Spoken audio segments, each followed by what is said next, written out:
Ngayong off-season, isa na namang malaking pangarap ng Warriors ang hindi natuloy. Muli nilang sinubukang kunin si Lebron pero sa huli, pinili ni Lebron na sumali sa Philadelphia. Marami ang mga fans na nagtataka kung ano ang naging reaksyon ni Curry pero imbes na magpakita ng matinding pagkadismaya, kalmado lang ang naging sagot nito. Ayon sa kanya, hindi siya umaasa hanggat hindi nangyayari ang isang bagay at maraming bagay ang pwedeng magbago. Ibig sabihin hindi siya basta-basta naniniwala sa mga trade rumors o usap-usapan, hinihintay niya muna ang opisyal na resulta bago siya umasa. Pero ayon sa NBA insider na si Marcus Thompson ng The Athletic, posible raw na pagod na si Curry sa paulit-ulit na paghahanap ng Warriors ng isa pang superstar. Sa loob ng ilang taon, halos bawat off-season sinusubukan ng Warriors sa kumuha ng malaking pangalan.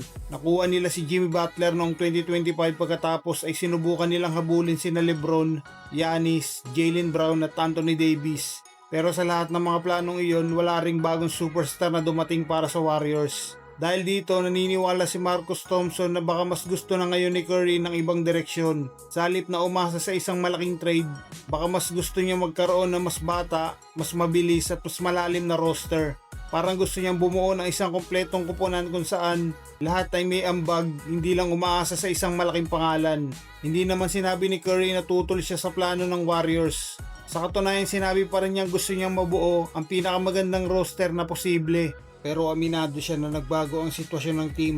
Si Jimmy Butler ay nagpapagaling mula sa ACL injury habang si Moses Moody naman ay nagpapagaling mula sa torn patellar tendon. Dahil dito malaking pagbabago ang nangyari sa plano ng Warriors bago pa man magdesisyon si Lebron. Sinabi rin ni Curry na kapag may mga importanteng player na na-injured, kailangan mong baguhin ang buong plano ng kupunan. Isa pa sa mga idinagdag ng Warriors ay si Kristaps Porzingis. Malaki ang may tutulong niya sa loob ng court pero kilala rin siya bilang madalas magkaroon ng injury. Samantala babalik din si Draymond Green upang samahan ang tumatandang core ng Warriors. Ayon kay NBA insider Shams Charania, babalik si Draymond Green sa Warriors matapos siyang pumirma ng isang taong kontrata na nagkakahalaga ng $27 million.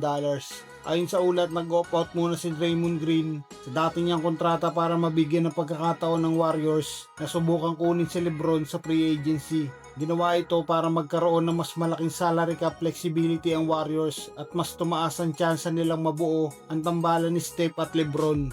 Pero sa huli hindi natuloy ang plano dahil pinili ni Lebron na pumirma sa Philadelphia.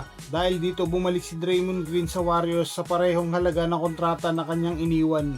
Ayon pa kay Marcus Thompson, maaaring gusto ni Curry na ang pag-asa nilang manalo ng kampyonato ay nakasalalay sa kanilang sariling kupunan at hindi sa paghihintay na may darating bang superstar. Kaya malaking responsibilidad na naman ang mapupunta kay Curry.